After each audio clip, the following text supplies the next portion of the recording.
네, 묵상 간증 고난으로 돌이키시는 은혜입니다. 저는 항상 내가 옳다고 자만하여 아내를 지적하고 비난했습니다. 무엇보다 힘들게 벌어온 돈을 흥청망청 써대는 아내를 용납할 수 없었습니다. 그러던 중 저는 아내의 성격이 고쳐지길 바라며 교회에 다녔습니다. 하지만 아내는 조금도 변하지 않았고 도리어 교회 일에 열심을 내는 저를 책망했습니다. 그러다 저희 가족은 아파트를 분양받아 이사한 뒤로 7년간 교회에 나가지 않았습니다. 그런데 그때부터 고난이 찾아왔습니다. 평소 저는 은행에서 고액 자산가들의 서비스를 담당했는데 마음속으로 늘 그들을 동경하며 살았습니다. 또한 돈을 더 벌면 아내의 과소비를 해결할 수 있다고 생각했습니다. 그래서 내 욕심대로 주식 투자를 시작했다가 선물 옵션에 손을 댔습니다. 그런데 그것이 주식 도박으로 이어져 사채까지 쓰면서 망하게 되었습니다. 이후 저는 퇴직금으로 빚을 갚고 아파트를 팔아 가족과 함께 반지하 월세집으로 이사했습니다. 이렇게 망하는 사건으로 교회에 다시 나가게 되었지만 부부싸움은 날로 더 심각해졌습니다. 그러다 결혼의 목적은 행복이 아닌 거룩이라는 설교 말씀을 듣고 돈과 안정적인 삶을 좇아 살아온 저의 교만과 열등감을 보게 되었습니다. 또한 궁핍한 환경으로 내몰고도 아내를 탓하는 저의 간악함도 알게 되었습니다. 이렇게 나 자신을 직면하고 입에 지퍼를 채우고 말씀으로 내 죄만 보시라는 공동체의 권면에 순종하니 부부싸움의 정도가 약해졌습니다. 그러나 2년도 채 지나지 않아 아내의 불륜이 드러났습니다. 이에 저는 집을 나와 이혼을 준비하며 불륜남을 협박했습니다. 그런데 하나님이 내 죄가 더 크다는 마음을 주셔서 공동체 리더분들을 만나 말씀으로 해석받고 다시 집으로 들어갔습니다. 이를 통해 모든 고난이 끝까지 내 죄를 인정하지 않는 저에게 손을 내밀어 주시는 주님의 은혜임을 알게 되었습니다. 교만해질 때마다 사건 허락하셔서 돌이키게 하시는 주님 감사합니다. 적용하기입니다. 아내가 저를 비난하고 욕할 때 저의 무거운 죄를 생각하며 조용히 입을 다물겠습니다. 아내와 자녀들을 탓하지 않고 말씀으로 내 죄와 연약함만 보겠습니다. 네, 여기 이렇게 나와 있듯이 모든 고난이 끝까지 내 죄를 인정하지 않는 저에게 손 내밀어 주시는 주님의 은혜다라고 이렇게 말해주고 있습니다. 그래서요, 오늘은요, 이해 못할 악인의 형통이라는 제목으로 같이 말씀을 나눌 텐데, 이 지금 욥을 악인으로 몰아가고 있잖아요. 거기에 대한 어제 말씀에는 소발이 그러지 않았습니까? 네, 그 가운데 정말 이해하지 못하는 악인의 잘됨이 있다라고 오늘 말씀해 보면 욥이 이야기하고 있습니다. 1절부터 4절을 보면요, 욥이 대답하여 이르되 너희는 내 말을 자세히 들으라. 이것이 너희의 위로가 될 것이니라. 나를 용납하여 말하게 하라. 내가 말한 후에 너희가 조롱할지니라. 나의 원망이 사람을 향하여 하는 것이냐? 내 마음이 어찌 조급하지 아니하겠느냐라고 이렇게 말씀해주고 있습니다. 욥이요, 그 소발이 말한 것에 대해서 소발이 어제 29절에 걸쳐서 얼마나 길게 얘기했습니까? 2절에요 부탁을 해요. 뭐라고 얘기하냐면 내 말 좀 자세히 들어봐라. 이 이야기가 무슨 말이겠어요? 지금 욥의 이야기를 전혀 친구들이 듣지 않는다라는 거겠죠. 왜 듣지 않을까요? 그 이유는요 아주 간단해요. 선입견 때문에 그런 것이죠. 지금 욥이 고난당한 거 그 다 죄 때문이라는 이 관점을 내려놓지 않으니 당연히 욥의 이야기를 들어주지 않는다라고 볼 수가 있는 것이죠. 예, 그래서 욥을 참 어떻게 하면 비난할까, 훈계할까 이런 것에만 관심이 있으니 정작 욥을 참 헤아리지 못하고 있는 이런 모습이 나타났다라고도 할 수가 있습니다. 그러면서요, 네, 이제 4절에요, 나의 원망이 사람을 향하여 하는 것이냐? 이게 원망이라는 단어가 탄식이란 뜻이거든요. 내가 지금 사람들에게 탄식하냐? 이런 뜻이겠죠. 무슨 말이겠어요? 나는 지금 하나님을 향하여서 탄식하고 있을 뿐이지 사람들을 향하여서 탄식하고 있는 게 아니다라고 말하고 있어요. 그래서 여기 4절에 이 조급하지 아니하겠느냐, 어디서 많이 들어보지 않았습니까? 어제 말씀에 소발이 욥이 막 한 말 때문에 분노해가지고요, 내 중심이 조급하다 이런 말을 했거든요. 20장 2절에 나오거든요. 그런데 욥은 조급한 게 달라요. 욥의 친구 소발은 그 욥의 말 때문에 사람을 향하여서 막 조급하거든요. 근데 욥은요, 사람을 향한 조급함이 아니라 하나님을 향한 조급함을 가지고 있어요. 이 욥의 말에 침묵하고 계시는 하나님에 대한 조급함을 그가 가지고 있었다라고 볼 수가 있는 것이죠. 그래서 이것에 대한 적용 질문도요, 고난을 겪을 때 사람을 원망합니까? 아니면 하나님 앞에 나아가 탄식합니까? 그래서요, 욥은 4절 말씀에 사람을 향하여 원망하고 있지 않다라고 하거든요. 우리도 고난의 문제 가운데는요, 하나님 앞에 나아가야 된다라는 것을 기억해야 됩니다. 5절하고 6절을 보면요, 너희가 나를 보면 놀라리라, 손으로 입을 가리리라, 내가 기억하기만 하여도 불안하고 두려움이 내 몸을 잡는구나 라고 말해주고 있어요. 야, 너희들 진짜 나를 한번 돌아봐 주지 않을래? 이렇게 얘기하고 있는 거예요. 내가 지금 이 고난이 닥쳐가지고 너무 이걸 생각하기만 해도 6절 말씀이 그런 의미거든요. 불안하고 두려움이 내 몸을 사로잡거든. 그냥 그런 관점으로 좀 보지 말고 나를 좀 이해해 주지 않을래? 니네가 실제로 나를 경험하며 있잖아. 5절 말씀처럼 놀라고 손으로 입을 가릴 수밖에 없을 거야, 이렇게 이야기해 주고 있는 거죠. 근데 친구들이 왜 욥을 이렇게 이해하지 못할까요? 신학, 하나님에 대한 이해가 잘못되었기 때문이라는 거예요. 인과응보의 이 신학의 관점으로만 보기 때문에 그냥 욥이 당하는 환난 재앙은 무조건 하나님 앞에 죄지어서 그런 거죠. 우리에게도요, 이 고난이 이해가 되어지지 않을 때가 있는데요. 근데 고난을요, 두 가지로 보는 견해가 있어요. 하나는 세상사로만 보는 거예요. 고난을 세상의 관점으로만 보잖아요. 다 망할 일이고 죽을 일처럼 보이는 거죠. 근데 저와 여러분들에게는요, 이 고난을 구원의 관점인 구속사로 봐야 돼요. 그렇게 되어지기 위해서 우리에게 필요한 게 뭐겠습니까? 말씀이죠. 하나님의 말씀으로 상황을 분별해야 돼요. 그렇게 되어지면 어떤 일이 벌어지는가? 그러면요, 매일매일 말씀으로 하루하루를 살아내며 말씀으로 해석받으면요, 세상 가치관으로는 이해할 수 없는 그 고난을 주변 사람들에게 나누어 줄 수 있어요. 그래서 이 고난이 결론적으로는 구원의 관점으로 보면 나도 살고 남도 살리는 구원의 약재료가 되어질 수 있다라는 것이에요. 그래서 이것에 대한 적용도요, 갑작스레 닥친 큰 고난 가운데서 말씀으로 살아난 경험이 있습니까?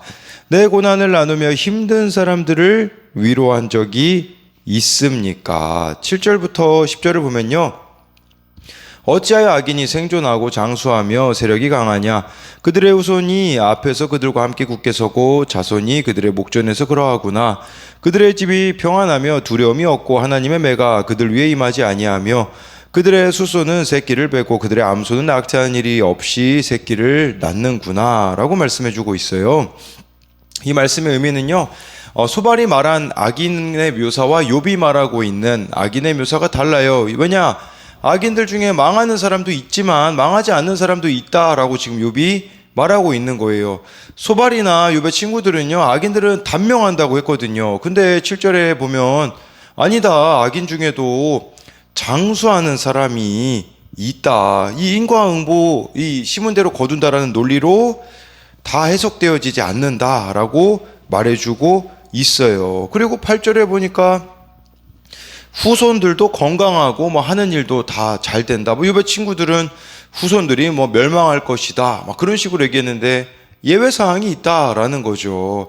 9절에 그들 집은요 또 평안해요. 두려움도 없고 하나님의 매, 심판도 없어 보인다라고 볼 수가 있는 거겠죠. 두려움이 없대요. 그들에게는 이 두려움이란 단어가 낯선 단어다라고 볼 수 있어요. 그런데요, 여러분, 이거를 잘 생각해 봐야 되는 부분이 있어요. 뭐냐면 우리로 말하자면 악인이라는 것은 하나님을 안 믿는 사람이라고 할 수 있거든요. 하나님 안 믿는 사람들, 너무 잘 사는 사람들이 많거든요. 왜 그럴까요? 로마서 1장에 답이 나와 있더라고요. 로마서 1장 28절만 제가 이렇게 빨간 글씨로 표시했는데요. 28절만 읽어드리면요. 또한 그들이 마음에 하나님 두기를 싫어하며 하나님께서 그들을 그 상실한 마음대로 내버려 두사 합당하지 못한 일을 하게 하셨으니 라고 해서요.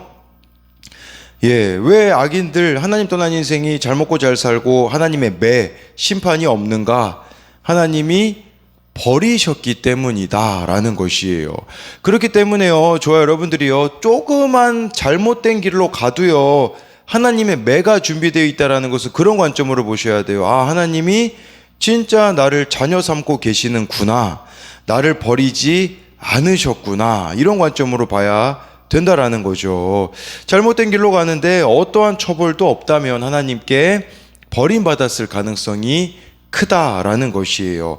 또 10절 말씀에 보니까요, 악인들의 재산은요 아무런 어려움 없이 점점 늘어나요. 그들의 숫소 암소들은 새끼를 베고 암소들은 낙태 없이 어려움 없이 새끼를 잘 낳고 있다라고 말해주고 있어요.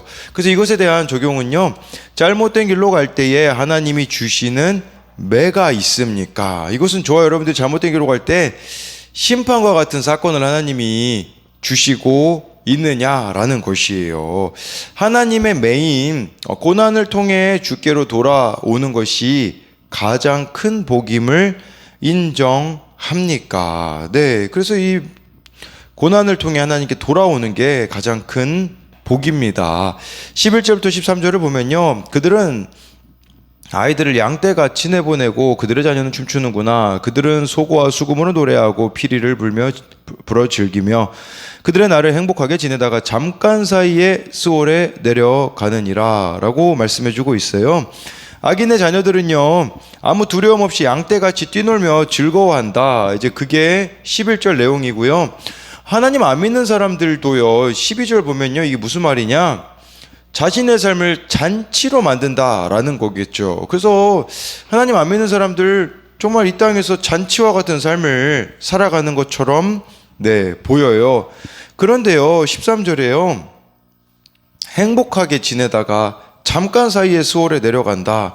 그러니까요, 이 악인이면 뭐 고통 가운데 뭐 죽어야 되는데 그게 아니라 그냥 잘 먹고 잘 살다가요 죽을 때도 있잖아요. 고통 없이 그냥 죽는다, 이렇게 욥이 말하고 있는 거예요. 이게 역설적이라는 거예요. 인과응보라면 이럴 수 없거든요. 이런 운명은 사실 악인의 운명이 아니라 인과응보로 보자면요 의인이 누려야 할 복이거든요.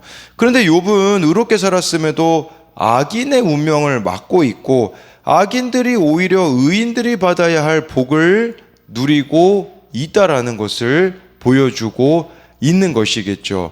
그래서 여기서 우리에게 필요한 것은, 이러면 우리가 이해가 안 되어져요. 내가 예수 믿는데 왜 나는 이런 게 없지? 복의 개념이 다르기 때문이라는 거죠. 성경에서 말하는 복은요 세상적인 게 하나도 없어요. 하나 있죠. 그 복은 뭐냐면 예수님 그 자체가 복이거든요. 그래서 저와 여러분들이 누려야 될 복은 팔복이에요. 마태복음 5장에 나오는 팔복. 팔복대로 사신 분이 누굽니까? 심령이 가난하고 애통하고 그 팔복을 이루신 분이 예수님이기 때문에 저와 여러분들이 예수님 자체가 복이 되어줘야 된다라는 것이에요. 그래서 이것에 대한 적용도요, 하나님을 믿지 않는 사람이 잘 나가면 그저 부럽습니까? 그들이 멸망할 것을 생각하며 애통한 마음이 듭니까? 우리가 그들을 향하여 가져야 되는 마음은 애통한 마음인데 문제는 너무 부러워하는 모습이 있지는 않는가를 봐야 된다라는 거죠. 14절부터 16절을 보면요, 그러할지라도 그들은 하나님께 말하기를 우리를 떠나소서, 우리가 주의 도리를 알기를 바라지 아니하나이다. 전능자가 누구이기에 우리가 섬기며 우리가 그에게 기도한들 무슨 소용이 있으랴 하는구나. 그러나 그들의 행복이 그들의 손안에 있지 아니하니 악인의 계획은 나에게서 멀구나 라고 말해주고 있어요. 하나님 떠난 인생 뭐라고 이야기하냐, 하나님께 말한대요. 우리를 떠나주세요. 우리 하나님 도리, 뜻 말씀 전혀 저희는 관심 없어요. 그러니까 이거는 귀찮은 내용이고 거추장스러운 거니까 이렇게 그런 거 좀 저한테 이야기하지 마세요. 이런 식으로 이야기하는 거죠. 그리고 15절에요. 전능자가 누구에게 우리가 섬기냐? 섬긴다라는 건 예배한다라는 의미도 있더라고요. 그러니까 예배할 필요 없다. 그리고 우리가 그에게 기도한들, 기도 뭐하러 하냐? 내 능력으로, 내 열심으로 잘 먹고 잘 살 수 있는데 이런 식으로 생각한다라는 것을 말한다라는 거죠. 악인들은요, 하나님 없이도 모든 것을 잘할 수 있다고 믿습니다. 그런데요, 14절에 하나님께 말하기를 이라고 말했다라는 것은 물론 하나님을 안 믿는 사람도 포함되겠지만 하나님 믿는데도 이렇게 살아가는 사람이 있다라는 말이 아닐까요? 하나님을 믿는데요, 기복신앙을 말하는 것이겠죠. 기복신앙은요, 하나님을 어떻게 생각하냐? 나에게 이익을 가져다 주는 존재로만 여깁니다. 오로지 내 육신의 만족, 이익을 위해 하나님을 예배하는 게 기복신앙이다라는 거겠죠. 이 기복신앙의 특징은 바로 자신의 변화는 외면한다라는 사실입니다. 이 14절 15절을 보면요, 우리에게도 해당되는 이 죄인된 본성에 대해서 생각해 봐야 되는 게 있어요. 그것은 뭐냐면요, 하나님의 다스림을 받지 않으려는 모습이 우리들에게 있지 않는가. 14절은 말씀이 없는 삶, 15절은 예배와 기도가 없는 삶인데 우리도 정말 이렇게 말씀과 예배와 기도의 부재 속에 살아가게 되어진다면, 그렇게 계속해서 되어진다면 그것이 잘못된 것임을 알아야 한다라는 것이에요. 16절에요. 악인의 행복은 그들의 손에 있지 않다라고 분명히 욥이 말해요. 그렇다면 참된 행복은 누구의 손에 있습니까? 하나님 손에 있음을 지금 욥은 인정하고 있는 것이에요. 그래서 욥이 악인의 계획은 나에게서 멀구나 라는 말은 무슨 말이냐면, 나는 그렇게 살지 않겠다라는 거예요. 어떻게 살지 않겠다라는 거예요? 말씀 없는 삶, 예배 없는 삶, 기도 없는 삶, 나 그런 방식으로 살아가지 않겠다라는 거예요. 악인들이 세상에서 아무리 잘 먹고 잘 살아도요, 그러한 삶의 방식에 나는 동조할 마음이 하나도 없다라는 것이요. 욥이 지금 뭘 깨달아가고 있습니까? 인생의 목적은 행복이 아니라 거룩이구나. 이걸 지금 욥이 깨달아가고 있는 것이에요.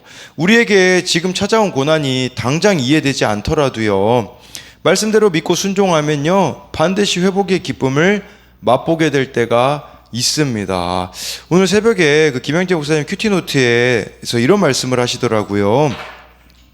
여러분은 자녀들이 큐티하는 것이 좋으세요? 공부 잘하는 것이 좋으세요?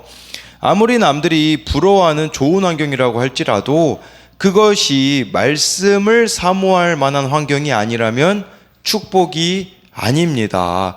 우리 자녀가 예수님을 모르고 공부만 잘하면 교만해질 뿐이에요 라고 이렇게 이야기를 하시더라고요. 그래서 우리도 참 인생의 목적이 행복이라면요, 자녀들이 그냥 공부 잘하고 좋은 직장 들어가고 좋은 대학 들어가는 것만이 목적이 되겠죠. 그런데 진짜 인생의 목적이 거룩이라면 말씀을 가까이 하는 거, 예수님을 알아가는 거, 거기에 더 관심을 갖는 거다라고 볼 수가 있는 것입니다. 그래서 마지막으로 이것에 대한 적용 질문은요, 말씀과 기도 없이도 내 능력, 내 열심을 따라 행복하게 살 수 있다고 착각하고 있지는 않습니까? 지금 내게 이루어진 것들을 보며 하나님께 감사합니까? 내가 한 일이라 여기며 나를 자랑합니까? 자녀들 또한 우리에게 맡겨진 영혼들이 믿음의 형통을 위해서 삶으로 어떻게 본을 보이고 있습니까? 라고 해가지고요.